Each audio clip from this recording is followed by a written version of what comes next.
Good afternoon, investigators. Mike Evans with a blocked throat, excuse me. Sorry. Good start to the new year. Oh boy.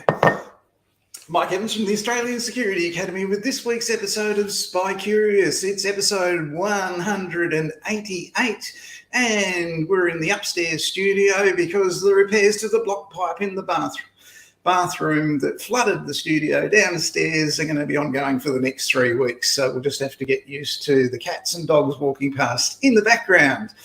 So you know it's actually live and not edited out. This week on Spy Curious, our first one for the first week of January this year, there are an amazing amount of private investigation vacancies out there for licensed private investigators. So let's have a look at just a few of them. MJM are looking for licensed private investigators in New South Wales and Queensland. So watch the replay of this. You'll see that job. New South Wales licensed investigators are wanted by Farrell's Investigative Services in Sydney. So Farrell's are looking for licensed investigators to undertake work from them. All these jobs you can see on our Australian Security Academy Facebook page. All you have to do is type into Facebook Australian Private Investigator Corporate Government Investigation Jobs, which is a bit of a mouthful, and all these jobs will come up. We're looking for a debt collector in Cairns. ISG are looking for workers' compensation investigators in New South Wales, and Surefact are looking for investigators in New South Wales and Victoria. ProCare are looking for investigators in Campbelltown in New South Wales, and M&A Investigations are looking for factual and surveillance investigators in Victoria. Clarity Investigations are looking for investigators in Victoria as well. If you want to do whistleblowing investigations, get in touch with Clarity. You only need a license, right? They will onboard you and they will train you up. You don't need experience. Clarity will help you to do that. Just got to go out to Q. Make sure you wash your car before you go. It's Q. It's a very important place. So look important and go and apply to Matthew at Clarity. G'day, Petula. Great to see you and great to see that you are enjoying your holidays. Good on you. Well-deserved holiday after all that study last year. Congratulations on graduating with your CPP 30619. G'day, Renee. Great to see you. Thanks for checking in. People, apply for those jobs. I had an inquiry earlier this morning. A person said to me, what should I put in my resume? What are the units that I should put in there to make an employer sit up and take notice of me for my certificate through Investigative Services? They don't care. All they want to know is where you live and if you are a licensed investigator. That's all you have to do. On your resume, say, yes, I've got a CPP 30619 certificate through Investigative Services from Mike and Pat at the Australian Security Academy, and they'll know who that is, right? And they know there are other investigators they've employed with that qualification from the Australian Security Academy, knew what they were doing, and they know they can onboard you and help you successfully enter the industry as well. G'day, Tony. It's great to see you watching from down in South Australia, mate. Hope things are going down well. If you've got your license yet, let me know. I can't wait to find out. So that's really important. So people ask me, so what's important in relation to your application with the investigation agencies is that you're licensed. Why do they want to know where you live? That's where they're going to give you work. If you live in Parramatta, they're going to give you work in Parramatta. They're not going to give you work in Tweed Heads. But if you work in Tweed Heads, they're going to give you work in Tweed Heads and for 300 kilometres around Tweed Heads. That's how it goes. So don't overthink it, right? Put your work history, all your qualifications and the fact that you're licensed in that application. That's what's important. And g'day, with a thumbs up from our Facebook viewer from somewhere. I can't tell at this stage because I'm not on Facebook watching.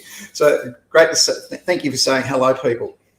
So let's have a look at how to get your license in New South Wales, because this has recently changed. So this is really important to keep up with these things.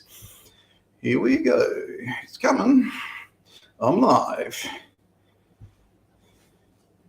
To apply for a New South Wales private investigator licence through SLED, Do a Google search of police.newsouthwales.gov.au and apply for a security licence, and this page will come up. So on this page, you can scroll down and see all about what it has to say. There'll be things about master licenses and application forms and rules and regulations. But what you want to do is go down the bottom here to SLED application forms.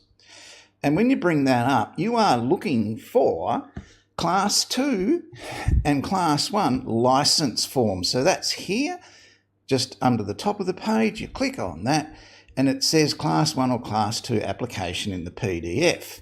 Now you fill in your name and all that sort of stuff and your date of birth and what country you were born in, contacts. But what we're interested in, what we really want to know is what you're going to apply for.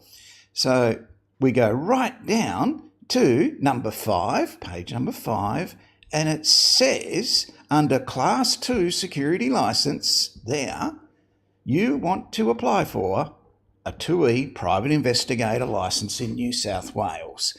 So that's what you're applying for, to become a private investigator in New South Wales through the Security Licensing Enforcement Division of New South Wales, known as SLED. So it's like a dog sled or a snow sled. Google SLED, pull up the PDF for the private investigator application 2E licence. That's what you need in New South Wales. So why is that important? Because you're already licensed. You wouldn't be watching this program if you weren't. Well, you can get a mutual recognition licence in New South Wales if you live in Queensland or South Australia. And if you hold a New South Wales licence, you can do internet interviews and take statements with people in New South Wales and double your income.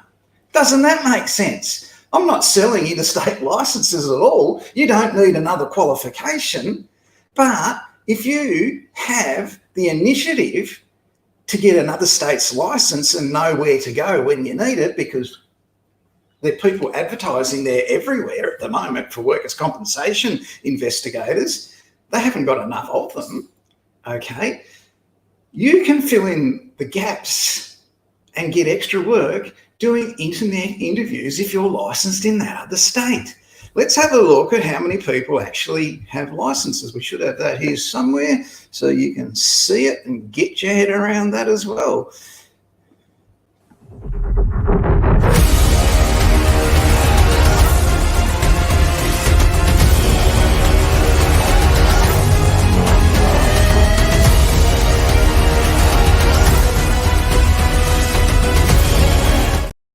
So as you can see there, there's only 1,609 or something like that licensed investigators in New South Wales. So it makes sense. If you live in Queensland, South Australia, Western Australia, and you want more work, get a licence there and start doing workers' compensation investigations. How do you know who all those employers are that are doing those workers' compensation investigations? Well, we've got a list of them here somewhere, if I can find it. There they are. That's the investigation agencies that recently won the iCare contract to do workers' compensation investigations in New South Wales. Now, what will you expect to be investigating when you do that? Well, people who slipped, tripped and fell at work, people who had lifting accidents at work, people who had hit by moving objects at work. Here's, if you do your research, these are national records, they're not state records, but some of the industries where they have injuries. Have a look at this. Healthcare and social assistance had 955 male injuries that were serious and 3,236 female injuries that were serious. A serious injury is 5 days or more off work. If we go right down to the third one from the bottom, it says in mining, there are only 196 people, males injured, and 42 females injured that required 5 days or more off work. Mining is safer than healthcare. So you're going to be running to hospitals and healthcare services, taking statements from witnesses in relation to accidents all over New South Wales. These are national figures. Look at the education one, the third one down. 517 males required more than 5 days off work with a serious incident. 1,431 females did. that is an amazingly large number of people who had workers' compensation claims. So all this sort of stuff, you can do your research on this on the internet and you can see what you're actually going to be investigating accident-wise and what industries they're likely to be from. And that's just one example of serious injuries of 5 days or more off work. Now, sometimes you're going to be investigating matters that don't require that amount of time off work, but they want to know if they're going to accept it or not.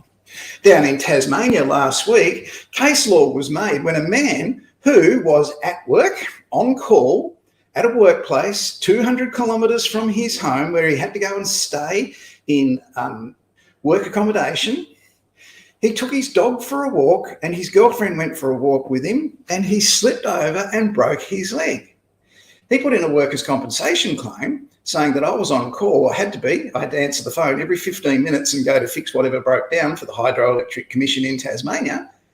And I broke my leg while I was at work. Now, the Hydroelectric Commission said, no, you weren't at work, mate. You were walking your dog with your girlfriend. And that's been going on for 6 years. Last week, the Court of Appeal in Tasmania said, no, we're letting him have that claim.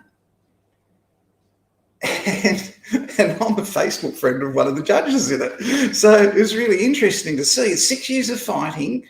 It must have cost an arm, a leg and a kidney for the Tasmanian government to make this case law about this. And that man is going to get remunerated for his time off work and his injuries in relation to his broken leg, which he would have recovered from in 6 weeks. But it's taken him 6 years to get to that point. The cost of it would have been enormous. Had they just paid it in the first place, it would have been a lot less expensive. But the magistrates deciding on whether this was going to be awarded or not, they looked at case law from collieries in Great Britain from 100 years ago. Court decision follows court decision in relation to these matters. You don't have to worry about case law. All you have to worry about is interviewing the man, interviewing his girlfriend, taking a statement from them about what they did, where they were going, what happened. So it's really interesting work in workers' compensation. No two are the same, and it really is a lot of fun. Yeah, that's a really good question, Renee. Most of the injuries that you will investigate today will relate to psychological or psychiatric injury, bullying, harassment, racial discrimination, inappropriate use of power, inappropriate conduct, inappropriate behaviour, that sort of thing. And all that's had an effect on the person who is the claimant on their mental health. Now, you as the investigator, you usually in these matters are going to be defending that claim. So the claimant's made this claim, all right, you're going to be interviewing the employer, you're going to be interviewing the employer's witnesses in relation to what happened, and you want to know what day, what was it, day, date and time and when the straw that broke the camel's back hit. That person threw their arms up in the air, said, you can all go and get beat, and walked out of that business and then put in a workers' compensation claim for for psychiatric or psychological injury. So it is the most common injury that there is today. You can research it on the internet. I'll see if I can get some figures to have for you next week, but it's a really good question, Renee. You're absolutely spot on. If this was 30 years ago when I first started in this industry, everything would be carpal tunnel or lifting and bad backs. Why don't we have so much of that anymore? Because workplace health and safety has been instituted, legislated and monitored and enforced, and people in hospitals lifting, big fat people like me who are in hospital, they don't injure themselves lifting anymore. They have machines to do that. They have protocols for all that. They say, if you want to come into our hospital, Mr. Evans, you've got to lose 30 kilos or you're not coming. So the physical injuries are way less, but the mental injuries are way more. Why is that? Well, people today, they know their rights. At induction, they are encouraged, if they have a grievance in any matter at workplace, to put in that grievance. It's no skin off the workplace's nose to know what's going on. So if someone's bullying someone, they can put in a grievance and say, Joe Smith is bullying me. And then the workplace can talk to Joe about it, talk to the witnesses about it, talk to the complainant about it, and sort that sort of thing out. If they can't sort it out, it's going to become a workers' compensation matter, and that's going to put their premium through the roof. So they want to get onto it straight away, so they have protocols for it. So people know their rights today, and you're not supposed to go to work to be bullied or harassed or, completely belittled every time when you go to work. That's not the way it is. You're there to do your work. That's how it goes. And the workplace wants production. They don't want bullying and harassment. And if they allow bullying and harassment in Victoria, they have laws against that from past history, and they enforce it. But it's not just Victoria, it's New South Wales and everywhere else as well. So great question, Renee, well done. Most of the injuries you'll investigate today in workers' compensation will be related to mental health injuries. There'll still be the odd physical injury, hit by a moving object, fall from heights, lifting, slip, trip and fall at work. It happens. But the majority of claims today are in relation to mental health. I should find a little chart like the one we had previously about the occupations so I can show you that. A few more jobs. Let's have a look. All these jobs here, so you can see them today. I'll just got to find them. Fully prepared.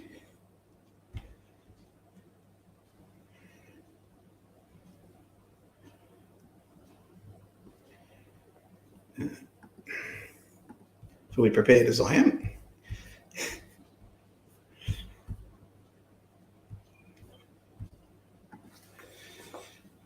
Farrells, I've done that one.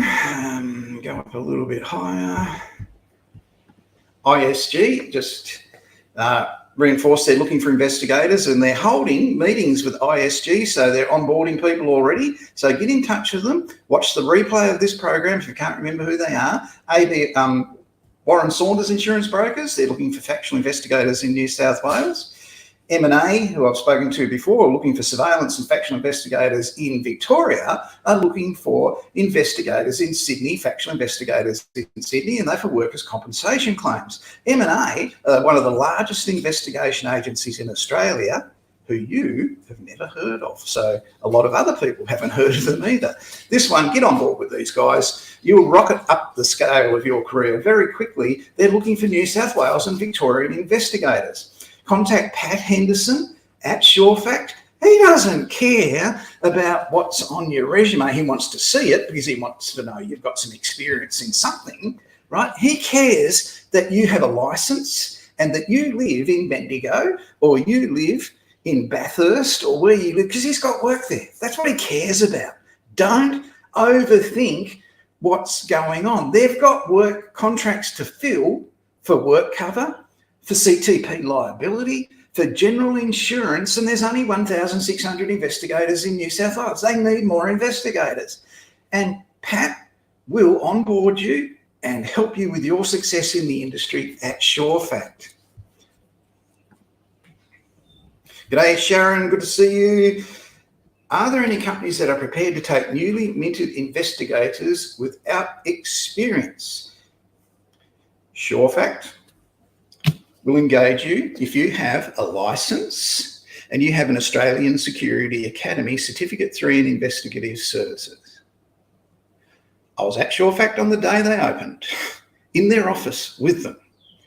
They employ our investigators and had a lot of success with them. Good question, Michelle.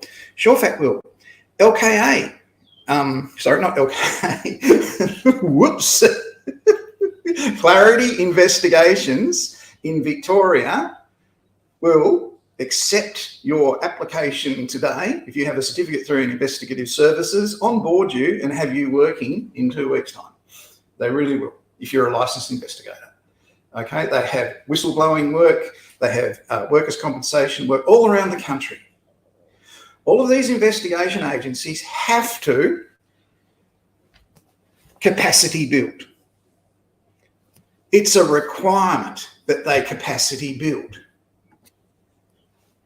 They can't exist if all their investigators are old like me who are walking heart attacks, okay?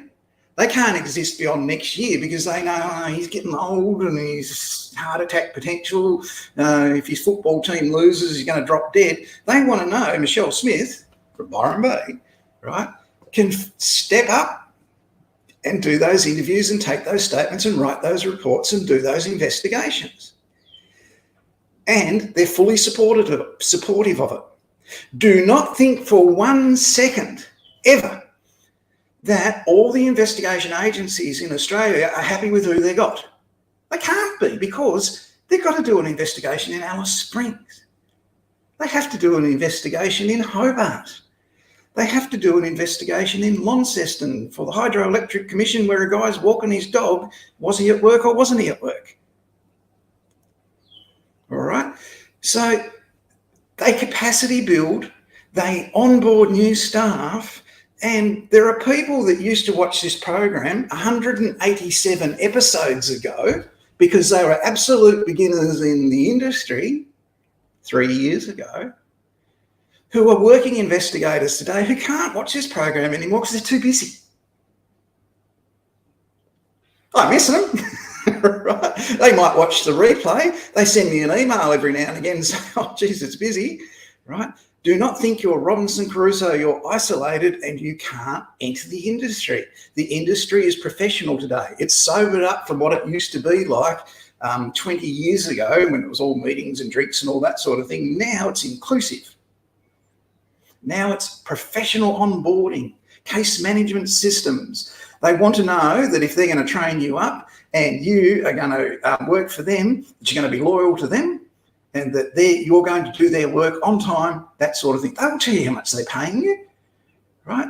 They might be offering this amount for a person with no experience. It might be $45 an hour, $55 an hour. But if you've got 5 years industry experience, you might be getting $65 an hour. It depends. And that only makes sense.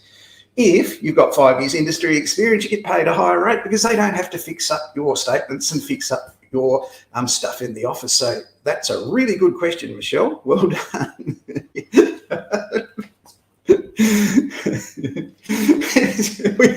I'm watching while I'm writing reports. Seriously, Michelle, honestly, and everybody else that's watching, Renee, everybody, be really confident. You write to them when you have your license, right? And say, here I am. I have a license in New South Wales. I've got a mutual recognition in Victoria, so I can do internet investigations there as well if I have to. All right. They want to know that. They're not going to ignore you. They're very busy people. You might have to write to them 3 times to get their attention. You might have to write to me and say, Mike, I wrote to that clown you were talking about. I haven't heard back from him. They don't want me giving them the hurry up. Okay, so you got a fair bit of weight behind you there. So be confident that you can do this work. You only need to be able to read, write and speak English at high school level to excel in this. And the education system's let a large percentage of the Australian population down who can't read, write and speak English, born here, right, to high school level. You're way ahead of the pack. You are studying and you're going further. People that don't study, well, they're not going to do this because they can't get a license. They have no interest in their future. They're happy chopping wood or, whatever they do for a living. You are creating the future by being a valuable asset to a demand workplace that supplies services to general insurance, workers' compensation, CTP liability, public liability, motor vehicle accident, stolen motor vehicles. All those industries are where you're going to be working and thriving. Your biggest problem, like I said, 187 episodes ago, the people that were watching then didn't know where they were going to be, they're knocking back work today. In one of my Facebook groups, they were only discussing it this morning. They've got too much work. It's got nothing to do with the pandemic, right? It's a busy industry and it covers a wide geographical area. So a couple of other things I've got to cover this week. This is really important. You've heard me talk about this before. This lady, she died last year.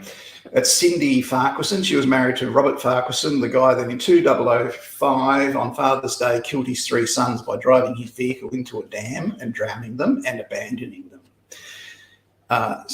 I watched the court case because I was teaching at the Supreme Court of Victoria at the time that second court case was on, after they released him, and then they brought him back and charged him again. And I watched this lady who's now deceased give evidence. She was his wife and the mother of those 3 children he killed. And it was excruciating watching her give evidence because she was a mum of 3 deceased children. She trusted her ex-husband with them. He killed them callously. And she was trying to hold it together. And the barristers were all men. The magistrates were all men. There was no empathy for any ladies, mothers, that sort of thing. The questioning lines were excruciating to watch. It really was awful. She did the best she possibly could. Under those circumstances, they just didn't really get how she felt. But anyway, he was convicted and got life in prison for those murders. But she died last year. Now, her new husband and father of her 2 new children are suing Robert Farquharson, her ex-husband, for a dependency claim. Now, a dependency claim is someone was earning an income, providing for their family. They died as a result of something, and that something was the pressure and the stress and all the results of him murdering his 3 children on Father's Day in 2005 contributed to her death and her poor health and her mental condition, as was raised earlier by Renee. So she died as a result of that. And now the new husband's saying, well, she was working, she was contributing to the family. I am now suing her ex-husband for the stress he put on her because my children were dependent on her for her income. And that's fair enough. That's how it goes. So that means an investigator is going to have to investigate the circumstances of that claim. I know it looks like I'm very blasé about deaths and investigations into fatal accidents, but I've done a lot of them, and a lot of people have benefited, relatives, spouses, husbands, wives, children, as a result of those investigations. So I reflect more on not the sadness of the death, but the benefit of the person who benefited from the insurance or the legal matter that related to it that I was investigating. So that's the important thing you keep in mind there. Inside Intelligence in New South Wales are looking for factual investigators. So you get in contact with them, speak to Mario. He will onboard you and give you work as a licensed private investigator. He wants to know you are licensed and he wants to know where you live. Willoughby and Associates, if you want to move up to Darwin and heat up a bit, they've got vacancy up there for investigators in Northern Territory to do factual investigations. So great opportunity with Willoughby and Associates up there. Queensland Row, you're going to need a certificate for in investigative services for this one, but they're looking for a senior investigator at Queensland Rail in Brisbane. So keep that in mind. Yeah, it really is an awful, tragic story. Robert Farquharson, Father's Day murder of his 3 sons. In relation to that, he's serving life in prison. I don't think he'll ever get out, and I hope he rots in hell. Shouldn't say that about anyone, but it was a callous murder of 3 innocent children. Very sad, but we've discussed it before in this program, and extensively we've discussed it in our Investigations Uni program, how he was actually convicted by a witness they didn't know existed.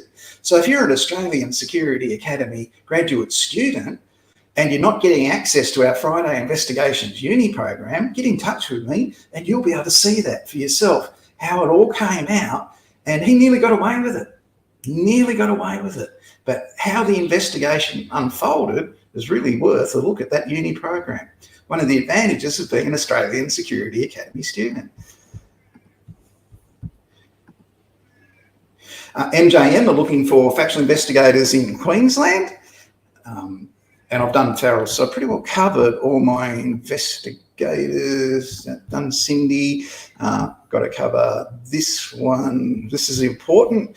We looked at New South Wales licensing, so let's have a look what you have to do if you're looking to get that mutual recognition licence in Victoria. Where do you go? How does it work in Victoria? Oh, it's coming. To apply for a private investigator licence in Victoria, you jump on the Victorian Police Licensing Regulation Division website.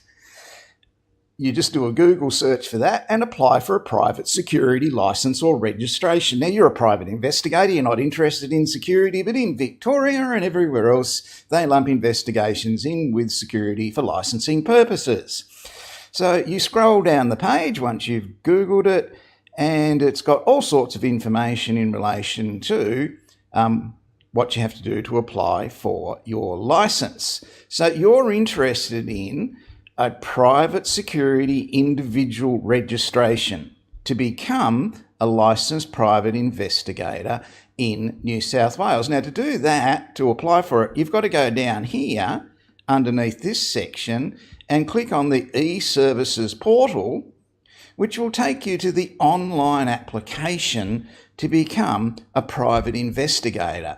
Now, you click through that, it guides you all the way through it. You've got to have a username and password. I'm not going to get into all that, but basically you will find your application form in there for Victorian Investigator. So you need to have that licence if you are going to act as a private investigator here in Victoria. The investigation licence is for 3 years, and during the application process, the first part of it, you do not have to have your qualification. So you can initiate your application without holding your qualification in your hand. So initially you'll go on, fill out the form and book in to have your fingerprints and criminal history check done. Once that's done, then you go to part 2 of your application in Victoria, which is to complete the application form, get 2 referees who have known you for a year to provide a reference. That reference is already pre-written. You don't have to get them to reinvent the wheel. They put in their contact details and sign it, and then you submit those 2 references and your copy of your Australian Security Academy CPP 30619, that's a certified copy, Certificate 3 in Investigative Services, with your application. Once they receive that, they then process your references and your qualification, and they send you a notification saying, please go to this Westpac bank, pay this 3-year licensing fee, have your photo taken at a photo point, and you will have your licence after that, after about 2 weeks from the day you pay for it and have that photo taken. That's how it's done in Victoria. So in Victoria, the really interesting thing down there is it's a 6 to 7 week licensing application process. So if you're halfway through your private investigation course at the Australian Security Academy, or 3/4 of the way through, you should really start applying for your licence at that point, because you won't need your qualification in your hand for another 6 weeks. The other important thing about Victoria, and it's really important, is what happened this week. It was absolute tragedy up on the Gold Coast where 2 helicopters crashed outside SeaWorld. Now, this investigation, the whole accident would have taken 15 seconds to happen from takeoff.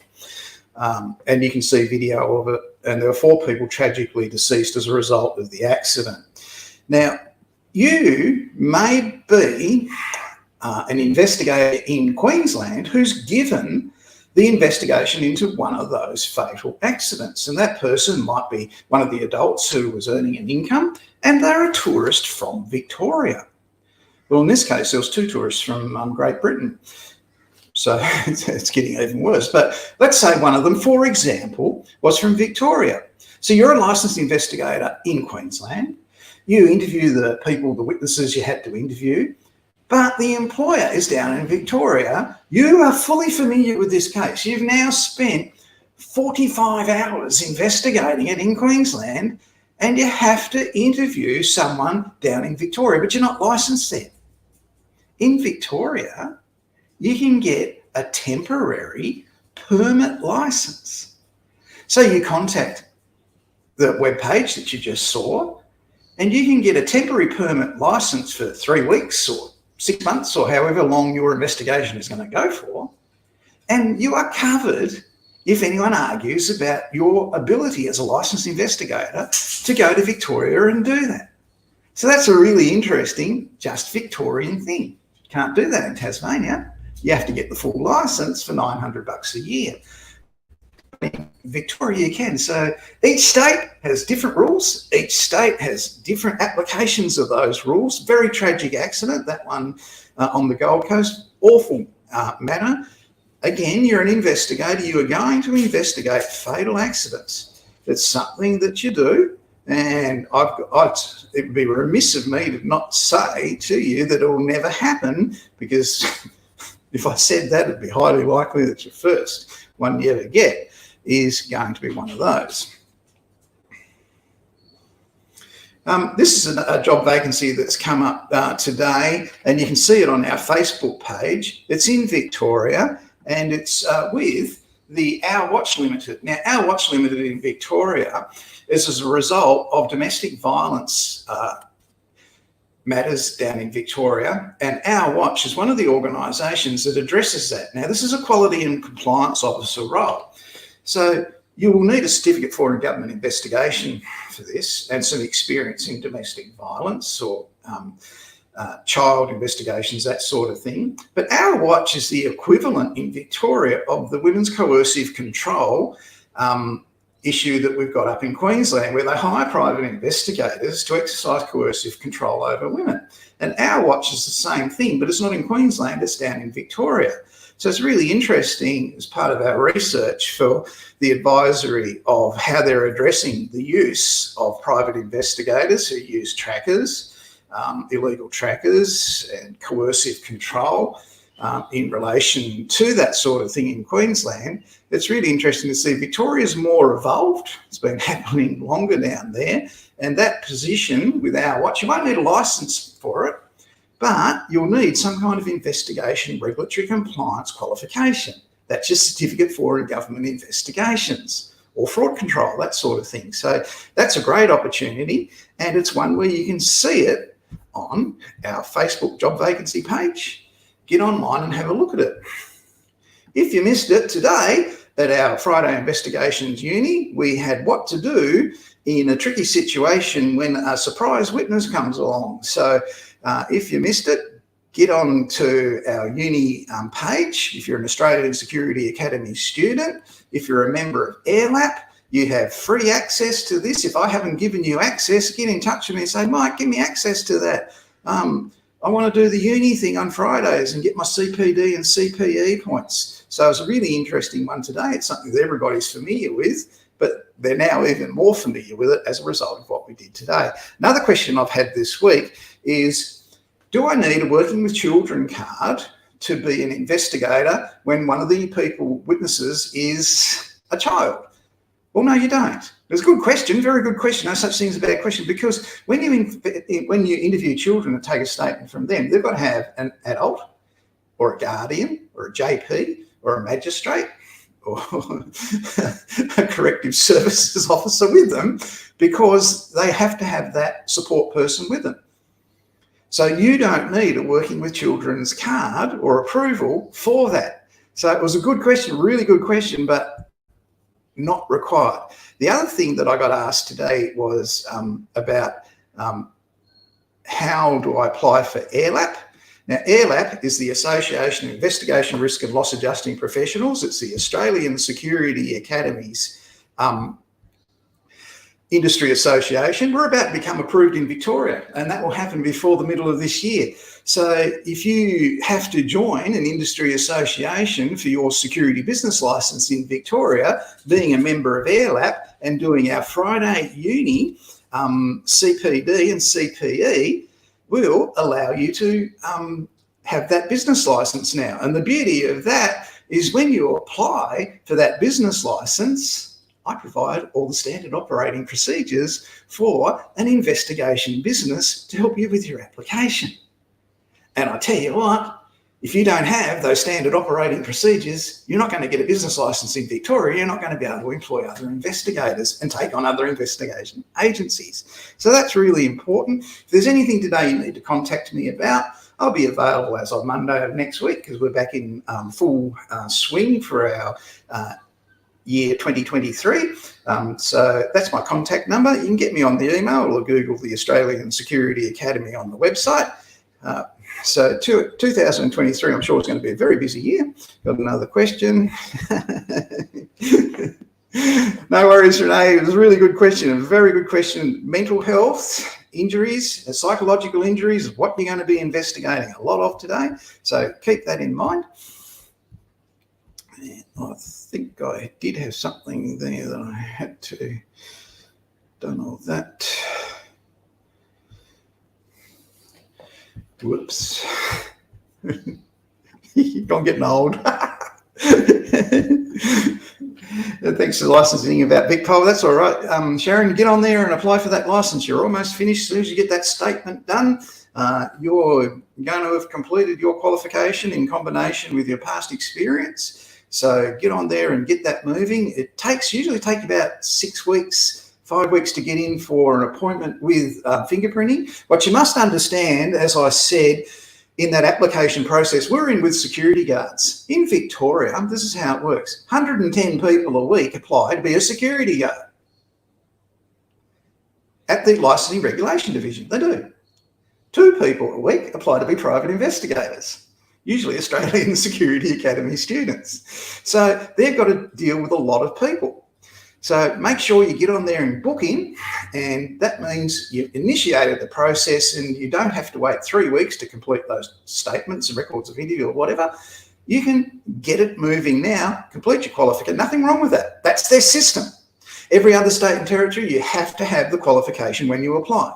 Victoria has a different system. They're allowed to do that. All right, Tasmania has some different units. So does South Australia. They're allowed to do that.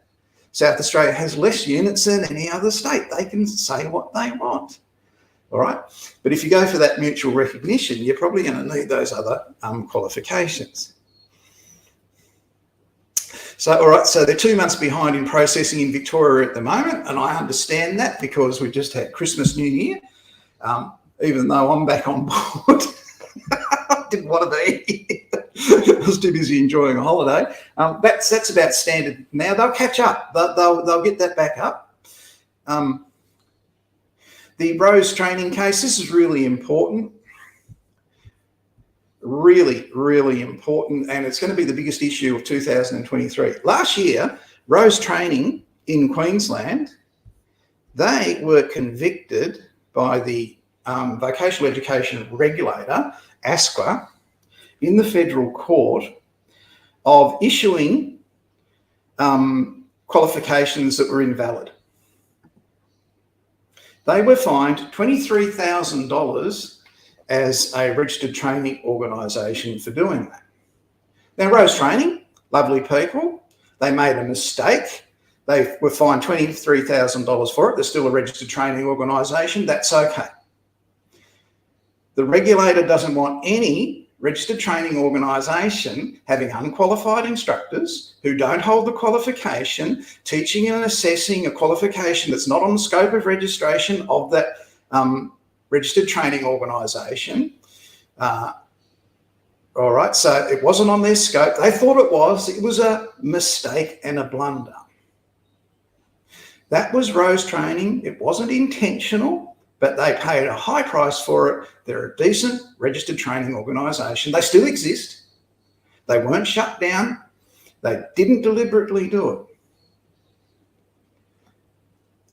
I'm going to show you this year a registered training organisation that issued qualifications over 10 years that were invalid,